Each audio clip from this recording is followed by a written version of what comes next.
আসসালামু আলাইকুম, সবাই কেমন আছেন? আশা করি আপনারা সবাই ভালো আছেন। আলহামদুলিল্লাহ আমি আল্লাহর রহমতে ভালো আছি।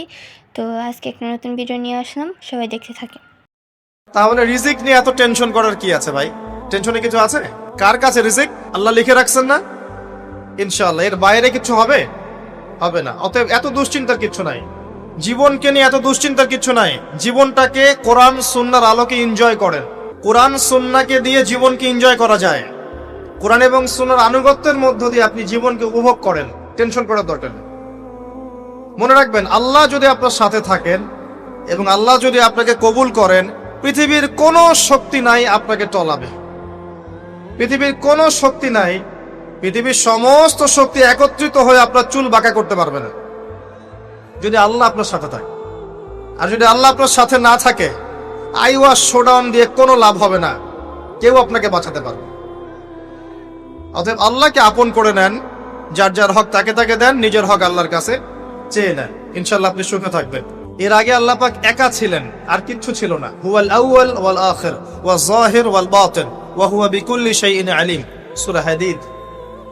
আল্লাহ পাক একা ছিলেন, কোনো কিছু ছিল না, আল্লাহ একা ছিলেন। আবার কোনো কিছু যখন থাকবে না, আল্লাহ একা থাকবেন।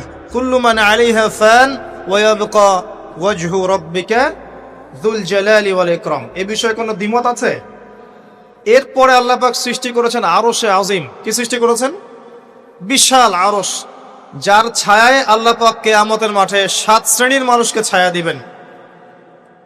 7 শ্রেণী: 1, ন্যায়পরায়ণ বাদশা, যেটা এই বিশ্বে খুঁজে পাওয়াটা পূর্ণিমা চাঁদের মতো।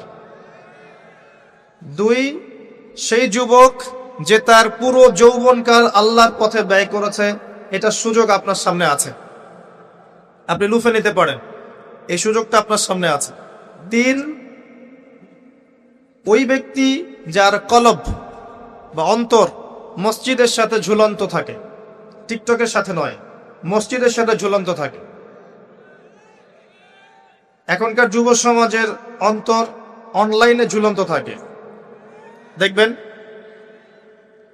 4, ওই যেই দুই ব্যক্তি পরস্পরকে শুধুমাত্র আল্লাহর জন্য ভালোবাসে। এখানে বয়ফ্রেন্ড গার্লফ্রেন্ড সম্পর্ক বোঝানো হয়নি। এই দুনিয়ার স্বার্থে জর্জরিত ভালোবাসার বাইরেও ডিভাইন একটা ভালোবাসা আছে, সেটা হচ্ছে আল্লাহর জন্য ভালোবাসা। আর যখন আপনি কাউকে আল্লাহর জন্য ভালোবাসবেন, তখন আপনি কষ্ট পাবেন না ইনশাআল্লাহ। যখন আপনি ভালোবাসার মানুষের কাছে কিছু প্রত্যাশা করবেন, তখন আপনি কষ্ট পাবেন পদে পদে। আল্লাহর জন্য ভালোবাসেন মানুষকে, আপনি কষ্ট পাবেন না ইনশাআল্লাহ। 2 ব্যক্তি যারা পরস্পরকে আল্লাহর জন্য ভালোবাসে, আরো সে ছায়া ছায়া পাবে।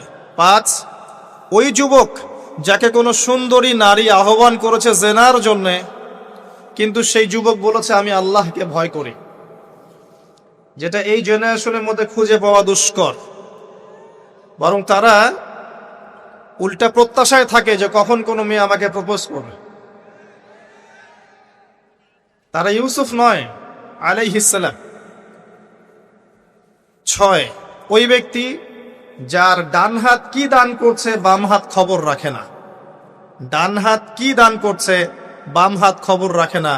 আমাদের মতো নয় যে অল্প কিছু দান করেই দানবীর টাইটেল লাগিয়ে মানুষের দুয়ারে দুয়ারে যাচ্ছি সাপোর্টের জন্য, এমন নয়। 7, ওই ব্যক্তি যে নীরবে নিভৃতে আল্লাহর কথা স্মরণ করে এবং আল্লাহর কথা স্মরণ করতে করতে তার চোখ দিয়ে অশ্রু প্রবাহিত হয়। এই 7 শ্রেণীর মানুষকে আল্লাহ রাব্বুল আলামিন তার ওই আরশের ছায়ায় কিয়ামতের মাঠে ছায়া দিবেন ইনশাআল্লাহ তাআলা। আমরা কি এই ছায়াটা পেতে চাই? অপশন আমাদের সামনে খোলা আছে। আমরা কিন্তু ওই যুবক হতে পারি, ওই 2 ব্যক্তি হতে পারি, ওই ব্যক্তি হতে পারি যে মসজিদের সাথে সম্পর্ক রাখে, গোপনে দান করতে পারি, রাতে নিভৃত আল্লাহর জন্য কাঁদতেও পারি না? সব সুযোগ আমাদের সামনে আছে। আল্লাহ চাইলে আপনি ন্যায়পরায়ণ বাদশাও হতে পারবেন ইনশাআল্লাহ, যদি আল্লাহ আপনার তাকদিরে লিখে রাখেন। এটাও সম্ভব। চলে আসেন আরশে আজিমের পরে আল্লাহ পাক সৃষ্টি করেছেন কলম, এবং কলম সৃষ্টি করে আল্লাহ পাক পুরো মহাবিশ্বের তাকদির লিখেছেন। পৃথিবীর শেষ দিন পর্যন্ত কি হবে না হবে খুঁটিনাটি বিষয়, এত খুঁটিনাটি যে আল্লাহ পাকের ওই লিখার বাইরে পৃথিবীতেও কোনো আযাব গজব আসে না। যা লিখা আছে ওটাই আসবে। পৃথিবীতে যা আসছে, যে আযাব, যে বিপদ, যে বালা মুসিবত গুলো আসছে আসমানি এবং জমিনের, এগুলোও আল্লাহর কাছে লেখা আছে। বলেন সুবহানাল্লাহ।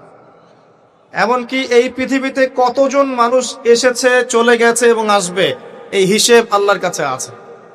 চিন্তা করতে পারেন, পৃথিবীতে কত মাখলুক আছে, হিসেব আল্লাহর কাছে আছে। এই মহাবিশ্বে কত গ্যালাক্সিজ আছে, গ্রহ নক্ষত্র আছে, আল্লাহর কাছে হিসেব আছে। পিঁপড়া কতটুকু আছে এই পৃথিবীতে, এটা আল্লাহ জানেন কতগুলো আছে। সমুদ্রের নিচে কি আছে আল্লাহ জানেন। প্রতিটা বিষয় মহাবিশ্বের লিখিত হয়ে গেছে। এখন যে আল্লাহর কাছে সব লিখিত আছে, সেই আল্লাহ কি আমার রিজিকের মালিক নন? তাহলে রিজিক নিয়ে এত টেনশন করার কি আছে ভাই? টেনশনে কিছু আছে? কার কাছে রিজিক? আল্লাহ লিখে রাখছেন না? ইনশাআল্লাহ এর বাইরে কিছু হবে? হবে না। অতএব এত দুশ্চিন্তার কিছু নাই। জীবনকে নিয়ে এত দুশ্চিন্তার কিছু নাই। জীবনটাকে কোরআন সুন্নাহর আলোকে এনজয় করেন। একটা বই আছে না, এনজয় ইওর লাইফ, বইটা পড়েছেন? কোরআন সুন্নাহকে দিয়ে জীবনকে এনজয় করা যায়। কোরআন এবং সুন্নাহর আনুগত্যের মধ্য দিয়ে আপনি জীবনকে উপভোগ করেন। টেনশন করার দরকার নেই। মনে রাখবেন, আল্লাহ যদি আপনার সাথে থাকেন এবং আল্লাহ যদি আপনাকে কবুল করেন, পৃথিবীর কোনো শক্তি নাই আপনাকে টলাবে। পৃথিবীর কোনো শক্তি নাই, পৃথিবীর সমস্ত শক্তি একত্রিত হয়ে আপনার চুল বাঁকা করতে পারবে না, যদি আল্লাহ আপনার সাথে থাকে। আর যদি আল্লাহ আপনার সাথে না থাকে, আইওয়াশ শোডাউন দিয়ে কোনো লাভ হবে না, কেউ আপনাকে বাঁচাতে পারবে।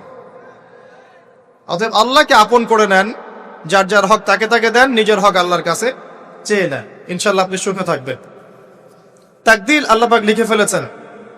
এরপরে আল্লাহ রাব্বুল আলামিন কি লিখেছেন? এরপরে আল্লাহ রাব্বুল আলামিন মহাবিশ্ব সৃষ্টি করেছেন 6 দিনে। কয় দিনে? কোরআনে দলিল আছে, হুয়াল্লাযী খালাকাস সামাওয়াতি ওয়াল আরদা ফি সিত্তাতি আইয়াম। তিনি সেই আল্লাহ যিনি আসমান সমূহ, একটা আসমান নয়, আসমান সমূহ মানে যতগুলো আসমান আছে। আর আমরা জানি 7টা আসমান আছে। কয়টা? 7টা মহাবিশ্ব আছে। এখন পর্যন্ত সায়েন্স যত কিছু আবিষ্কার করেছে, এগুলো প্রথম মহাবিশ্বের আবিষ্কার। দ্বিতীয়টাতে ওরা যেতেই পারেনি এখন পর্যন্ত। অতদূর পর্যন্ত স্পেসশিপ যেতেই পারবে না। কথা কি বুঝতে পারছেন? এটা প্রথম আসমানের বিষয়। এরকম আরো 6টা আসমান মহাবিশ্ব আল্লাহ পাক প্রস্তুত করেছেন। তারপরে আছে সিদরাতুল মুনতাহা, তার উপর একটা মহাসাগর আছে, তারপরে কুরসি, তার উপরে আরশে আজিম। আর আরশে আজিমের উপরে আল্লাহ সুবহানাহু ওয়া তাআলা। এখানে একজন মানুষ ওই পর্যন্ত চলে গিয়েছিলেন। তিনি কে? মুহাম্মদুর রাসূলুল্লাহ সাল্লাল্লাহু আলাইহি ওয়াসাল্লাম। তার মর্যাদা আর বোঝার বাকি আছে? তো সবার প্রতি অনুরোধ থাকবে, সেই ব্যক্তি, সেই নবী মুহাম্মদ সাল্লাল্লাহু আলাইহি ওয়াসাল্লামের সুন্নাহ মাফিক জীবন যাপন করেন। আল্লাহ পাক তৌফিক দান করুন। এবং এই সুন্নাহটা জীবনের একটা